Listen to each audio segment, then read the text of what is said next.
Hello, everyone, and welcome to the UFC on Fox Johnson versus Moraga media conference call. As a reminder, UFC on Fox takes place Saturday, July 27th from the Key Arena in Seattle.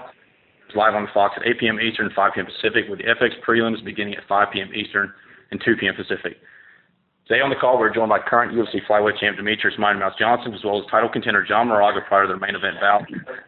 Additionally, top 10 welterweights Rory MacDonald and Jake Ellenberger are also on the call. At this time, I'd like to turn the call over to UFC President Dana White. Good morning, everybody. Thanks for calling in today. We appreciate it. Go ahead. Who's got the first question? Okay, to ask a question, please press star 1 at this time. If you're using a speakerphone, please make sure your mute function is turned off to allow your signal to reach our equipment. Once again, that is star 1 if you'd like to ask a question at this time. We'll pause for just a few moments to allow everyone the chance to stay.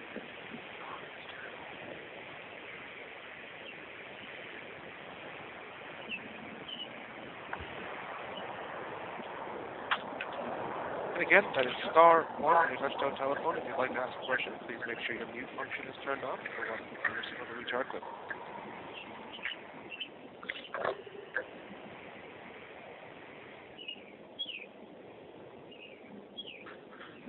Okay, we'll take our first question from Victor Garcia with Fox News Latino.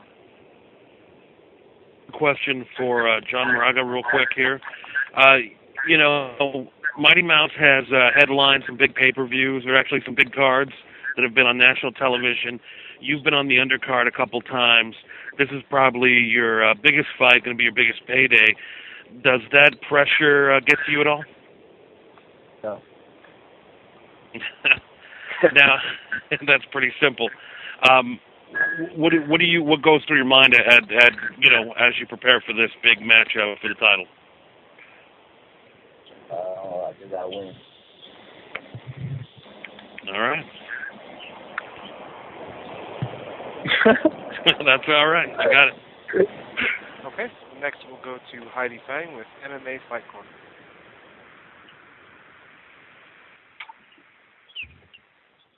I'm sorry, it would be Stephen Moraga with USAtoday.com.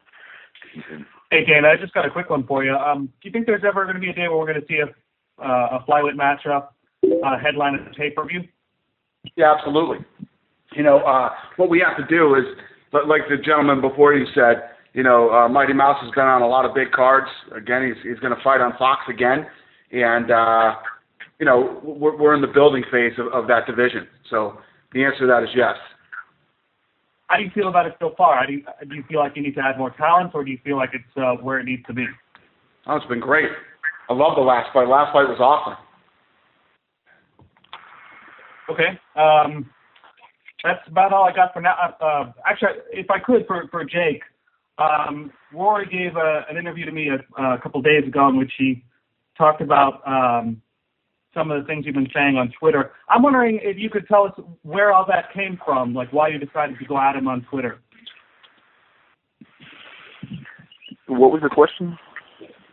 I'm wondering where all this trash talk and all these jokes at Rory's come from.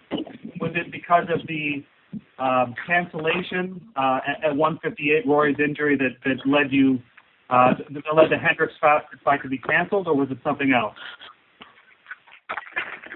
No, I haven't said anything that wasn't true, and my message to Rory is pretty clear. For him, let's take some flavors of baby food and find one or two you like, stock up, because this isn't a Tears for Fears look-alike contest. All I said to him is prepare for some horizontal television time, and I meant it. Oh, God. All right, thanks. And now we'll go to Heidi Fang with MMA Fight Corner. Hello, thank you for the time. My first question is for Demetrious. You were injured and that postponed the fight. How has the recovery gone, and how prepared do you feel for the battle? Recovery has gone great. Once I got cleared from the doctor to start training again, I started training. So, if I were to add up all the days or the weeks this training camp has been, it'll probably like 12 weeks. I'm feeling great. Shoulders feeling 100%, and just ready to get in there and do work. And how about the expecting wife? You have the mighty child due in July. Has that added any pressure, or has that kind of given you more inspiration going into this? No, not at all. The mighty baby should be here any minute. She can call me right now and say my water just broke in the store. And no added pressure or no inspiration. Obviously, I'm happy to be a father, but, everything stays the same. This is my job, my career, and I approach it as, a business aspect, and I'm just focused and ready to go in there and defend. And just one last question, if I could. John Moraga had said that you were boring, that you weren't really a finisher. What was your response to that? I honestly didn't care. It's his opinion. Everybody's entitled to his opinion, and it is what it is. Okay, thank you for the time. And once again, that's *1 if you'd like to ask a question. Next, we'll go to Justin Theroux with MMASucker.com.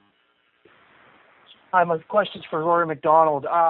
In the past, with guys like BJ Penn who've disrespected you in the same way that Jake has, have you taken a certain pleasure in making them suffer in the cage against you, or is it all business?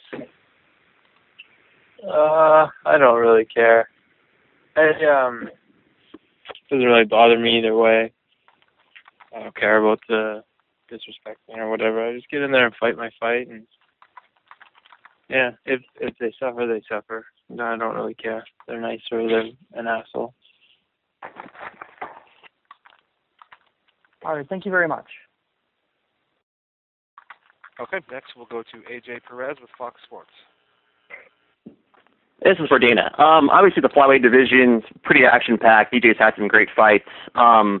But does this division need maybe a major knockout in a big card like this to kind of really solidify kind of this division in fans' minds?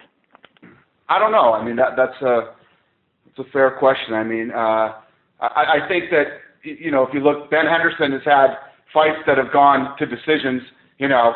Controversial decisions. Demetrious has gone to decisions. As long as it's an exciting fight, there's all different styles of fighters. Some guys go in there and they knock people out. Some guys pull off submissions, and some guys, go to decisions but have exciting fights. Like I said, the last fight with Demetrious was an awesome fight. So I don't know. I don't know the answer to that question. Cool. Thanks a lot. Thank you. And again, that's *1 to ask a question. Next, we'll go to Philip Palmier with RealCombatMedia.com. All right, gentlemen, thanks so much for having me. My question is for the champion, Demetrious Johnson. Knowing that Moraga is coming in with, some serious striking power, have you and Matt Hume changed any of your training methods for that? Nope. My last fight I fought, I think he's probably one of the guys in the division that has that one-strike knockout power where he drops guys, and you've seen him do it all the time. And I'm speaking of John Dotson. John Moraga possesses, great skills. He throws great combinations. But as far as me, when it comes to my training and preparing for fighters or fights, we don't bring nobody in to immolate my opponent, or we don't go out and seek information on my opponent. We just train hard, and I believe in my training partners and my coaching, and that's what we've done, and it hasn't let us down yet.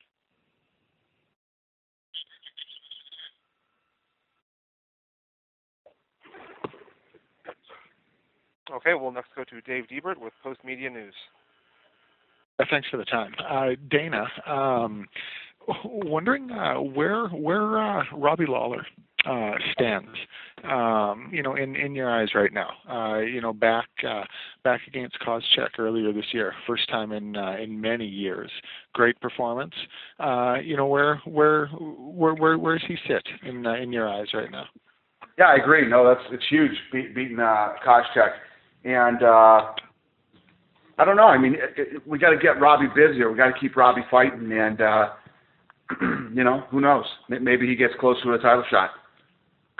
Okay. I mean, he's always an exciting, fun fighter. Robbie Lawler's a fun guy to watch. He's going out there with that attitude. He's going to try to stand on his feet, and he's going to try to knock you out. He's fun to watch. He's just got to get some. Koscheck was a good win. He's got to keep that streak going. Okay, and then just a quick one again for you, Dana, about Rory and Jake. Where do you go with the winner of that fight? This is a great fight. I'm really excited about this fight. Both guys are explosive, dynamic finishers. and two of the top guys in that division. So I don't know. I mean, obviously, a guy who wins this fight is right up there and close to a title shot. Would this be Rory's best win? You know, a couple of his BJ. You know, realistically, that's a lightweight. You know, Nate also, you know, had best success at 155. You know, Jake's a legit 170. You know, would this be the biggest for Rory? Absolutely, this is a huge win for him. Not to mention the fact that you know, Ellenberger's last win was very impressive, and this is definitely his biggest, not only his biggest fight, but his biggest test. Okay. All right. Thanks again, Dana. Thank you. Again, that's *1 if you'd like to ask a question. Please ensure your mute function is turned off to allow your signal to reach our equipment. Next, we'll go to Damon Martin with BleacherReport.com. First question is for Jake. Jake, you know, obviously I know you've had a lot to say about Rory leading into this fight, but just hearing that title talk a second ago from Dana, do you feel like beating Rory, you know, is the kind of statement signature win you need to get that title shot? Because there's not a defined number one guy right now behind Hendricks.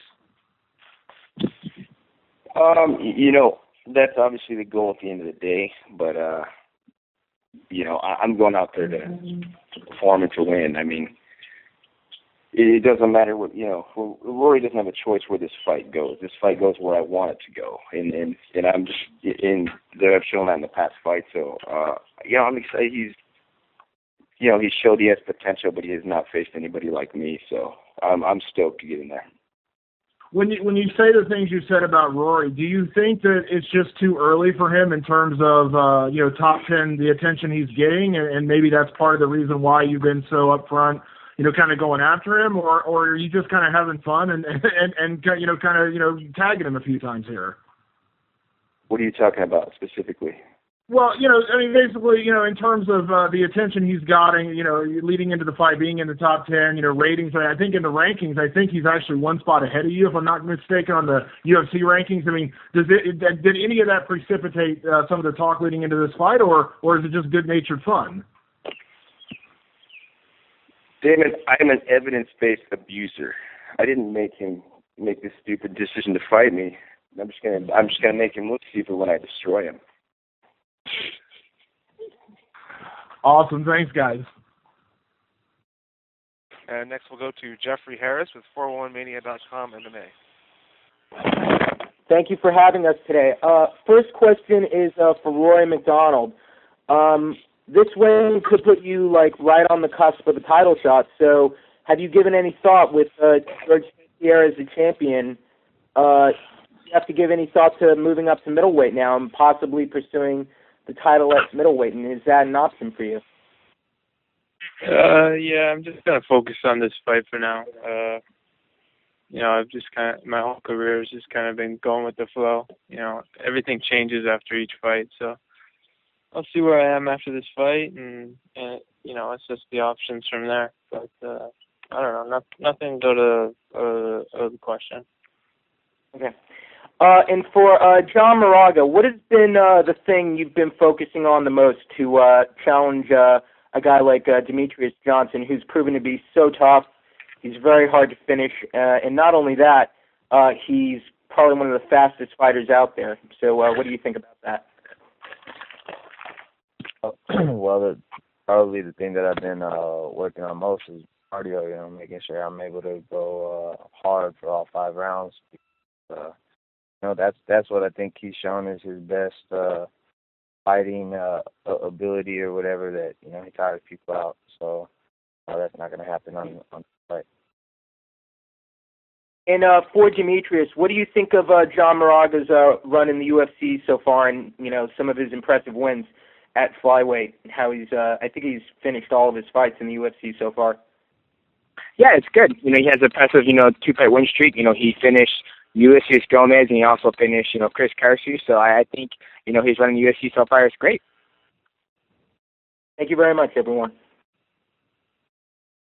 And next we'll take a follow-up from Stephen Moraga at usatoday.com. Is it hard to book a replacement opponent for Robbie when his original opponent dropped out? What's that? I heard I heard there were several opponents that turned down a fight with Robbie when his opponent got injured. Is that the case? Was it difficult to book a replacement for him? I don't know if that's true or not, but I'm sure it is. I mean, I don't know how many people are that excited to fight Robbie Lawler on short notice. It's a tough fight, but we got it done. Okay, and then for about Jake and Rory, do you think Jake has more to gain from this fight than Rory, given the fact that Rory isn't interested in fighting GSP? No. A win over for Jake, a win over Rory is a big fight for him. For Rory, a win over Jake is a big fight for him too.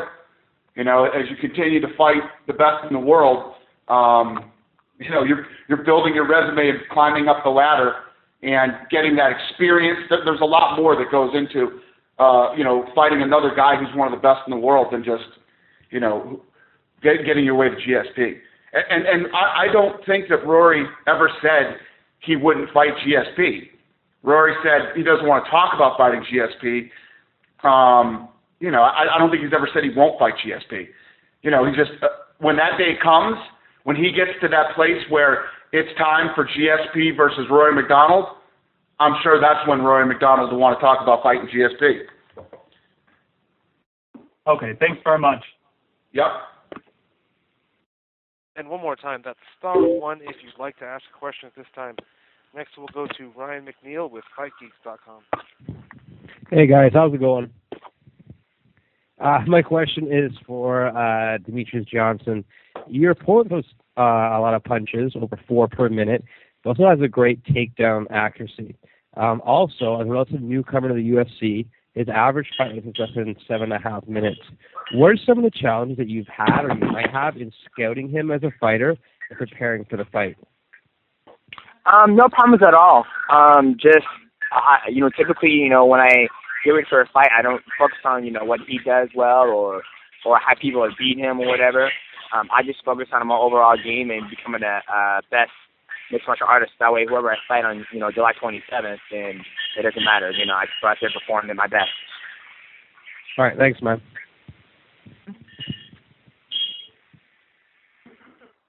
And there are no questions this time, but one more time, it is *1 if you'd like to ask a question, so we'll pause for just one more moment.